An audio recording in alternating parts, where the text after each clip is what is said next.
त्यामध्ये मी फक्त जन्माचा उल्लेख करणारे माझ्या कीर्तनाला पूर्ण विराम देणार. पण तत्पूर्वी तुकोबारायांनी देवाला आपलंसं करायला लावलेले. का आपलंसं करायला लावलेलं?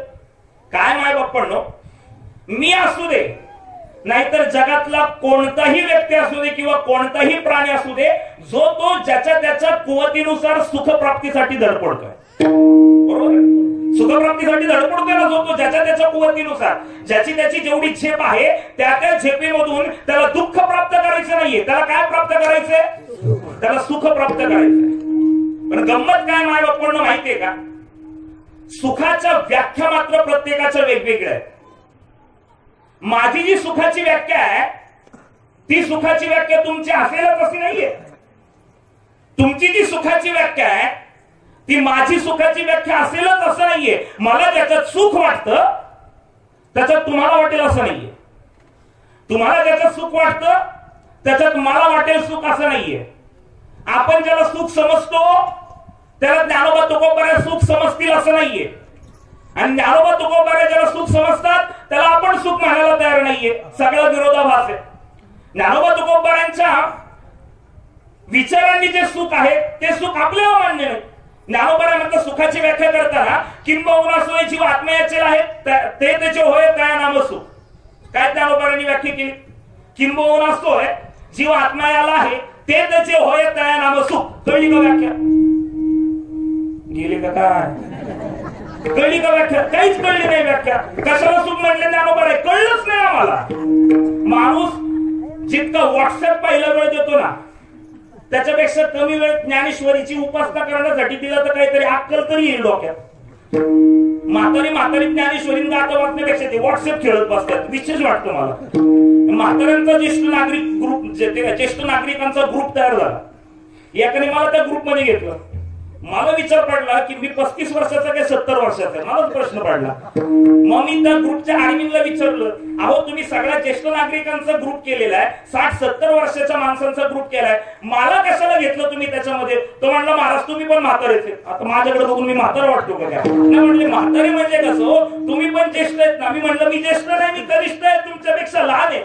म्हातारा इतका भारी होता. तो म्हणला महाराज तुम्ही वयाने लहान असला तरी ज्ञानाने मोठे आहात म्हणून तुम्हाला घेतलं. बघा म्हातारी कशी गमतीशीर. काय सांगायचंय? आपण नको त्या गोष्टींमध्ये वेळ घालवतो. आणि ज्ञानोबारायांची ज्ञानेश्वरी वाचण्यासाठी वेळ घालवला तर तो वेळ कारणी लागेल, सत्कारणी लागेल.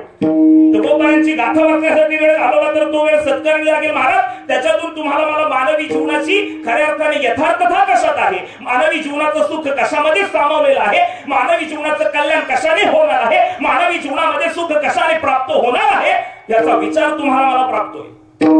पण आम्ही नाही घेतलं. काय कळली ज्ञानोबारायांची व्याख्या? कळली तुम्हाला? मी सांगितलं आता सुखाची व्याख्या ज्ञानोबारांनी जी केली ती मी तुम्हाला सांगितली. कळली का?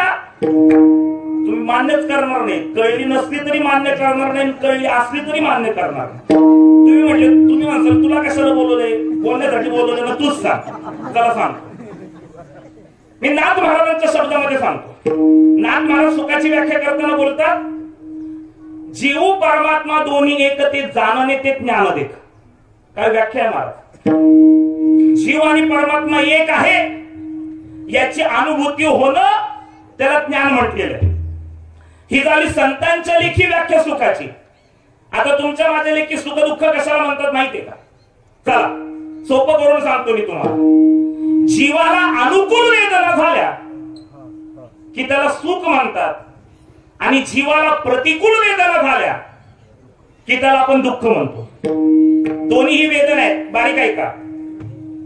सुखाचीही वेदना आहे आणि दुःखाचीही वेदना आहे.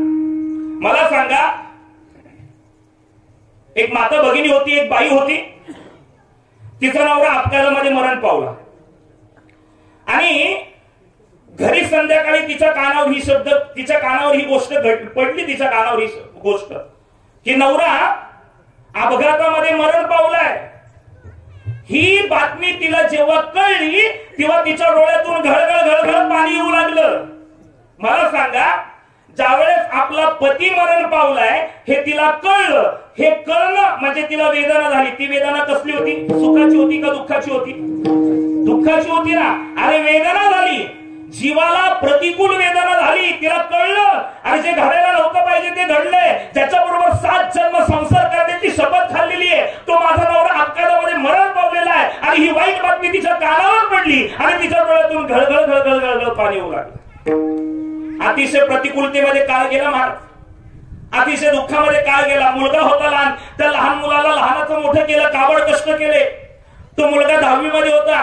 10वीची परीक्षा झाली आणि काही दिवसानंतर रिझल्ट लागला, निकाल लागला. निकाल लागल्यानंतर तो मुलगा मेरिट मध्ये आलेला होता, त्याला 98% मार्क्स पडलेले होते. ते निकाल पत्र घेऊन, ते प्रगती पुस्तक घेऊन, अर्थात तो निकाल घेऊन तो जेव्हा त्याच्या आईजवळ आला ना, आईच्या हातात त्याने तो निकाल दिला. आईने बघितलं आपला मुलगा मेरिट मध्ये आलाय, आपला मुलगा पहिला नंबर आलाय आणि आपल्या मुलाला 98% मार्क पडले. तिच्या डोळ्यातून घळघळ घळघळ घळघळ पाणी वाहू लागलं. नवरा मेला हे कळलं देखील ती रडली आणि ज्यावेळेस मुलगा पहिला आलाय हे कळल्यावर देखील ती रडली. नवरा मेला त्यावेळेस तिला झालेली जी वेदना होती ती दुःखाची होती का सुखाची होती? दुःखाची होती. आणि मुलगा पहिला आला, 98% मार्क्स मिळाले हे तिला कळलं, तेव्हाही तिच्या डोळ्यातून पाणी आलं, तेव्हाही ती रडली. ही वेदना सुखाची होती का दुःखाची होती? सुखाची होती. म्हणून दोन्ही वेदना आहेत. अरे सुखाची वेदना झाली तरी माणसाच्या डोळ्यामध्ये पाणी येतं आणि दुःखाची वेदना झाली तरी माणसाच्या डोळ्यामध्ये पाणी येतं. जीवाला अनुकूल वेदना होणं त्याला सुख म्हटलेलं आहे आणि जीवाला प्रतिकूल वेदना होणं त्याला काय म्हटलेलं आहे? दुःख म्हटलेलं आहे. चला, हेही समजत नसेल तुम्हाला तर अजून सोपं करून सांगतो. आपण कशाला सुख दुःख म्हणतो माहितीये? माझं वाक्य तुम्ही पूर्ण करायचं. आपल्या मनासारखं घडलं की आपण त्याला काय म्हणतो? सुख म्हणतो. आणि आपल्या मनाच्या विरोधात घडलं की आपण त्याला काय म्हणतो? ही तरी व्याख्या समजतीये का? आपल्या मनासारखं घडलं की आपण त्याला काय म्हणतो?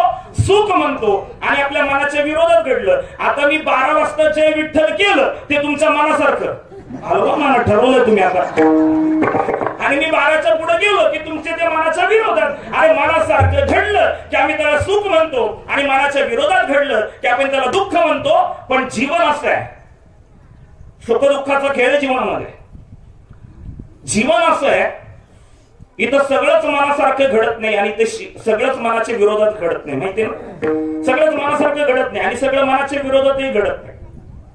एक फार सुंदर कविता मी सोशल मीडियावर वाचली होती, ती सांगतो. आयुष्याचा अर्थ त्या कवितेतून उलगडतो. पहा बरं का, तो कवी लिहितो, आयुष्य छान आहे, थोडस लहान आहे, रडतोस काय वेड्या, जगण्यात शान आहे. आयुष्य छान आहे, थोडस लहान आहे, रडतोस काय वेड्या, जगण्यात शान आहे.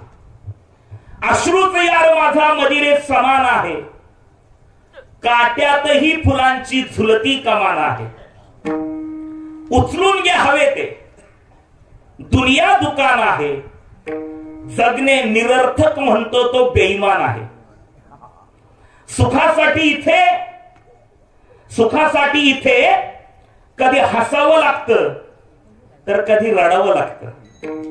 सुखासाठी इथे कधी हसावं लागतं तर कधी रडावं लागतं.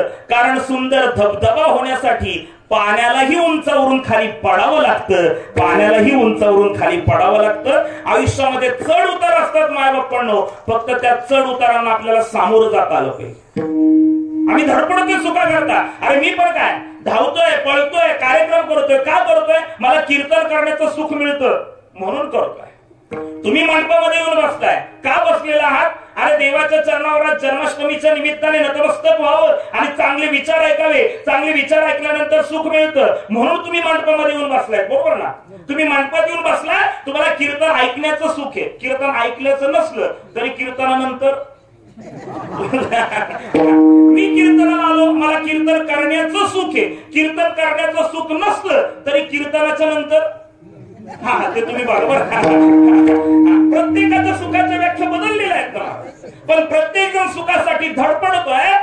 पण महाराज ज्या सुखासाठी धडपडतोय ते सुख ज्ञानोबा तुकोबांना अभिप्रेत नाहीये.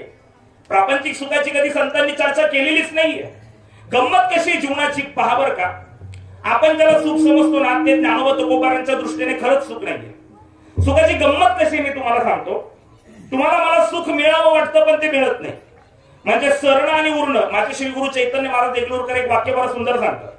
ते म्हणतात मानवी जीवनामध्ये जे सरलं पाहिजे ते सरत नाही आणि जे उरलं पाहिजे ते उरत नाही. सरणं म्हणजे संपणं आणि उरणं म्हणजे टिकणं. जे सरलं पाहिजे ते सरत नाही आणि जे उरलं पाहिजे ते उरत नाही. आता तुम्ही माझ्या प्रश्नाचं उत्तर द्या. सरलं पाहिजे ते सरण झाले, उरलं पाहिजे ते उरणं झाले. मला सांगा आपल्या जीवनातलं दुःख आपल्याला सरावं वाटतं का उरावं वाटतं? सरावं वाटतं ना. आणि आपल्या जीवनातलं सुख उरावं वाटतं का सरावं वाटतं? हा, उरावं वाटतं ना. म्हणजे आपल्या जीवनातलं दुःख सरावं वाटतं आणि आपल्या जीवनातलं सुख उरावं वाटतं. मग हे सुख आपल्याला प्राप्त करून घ्यायचं असेल तर आपण काय केलं पाहिजे? तेच महाराज अभंगाच्या प्रथम चरणात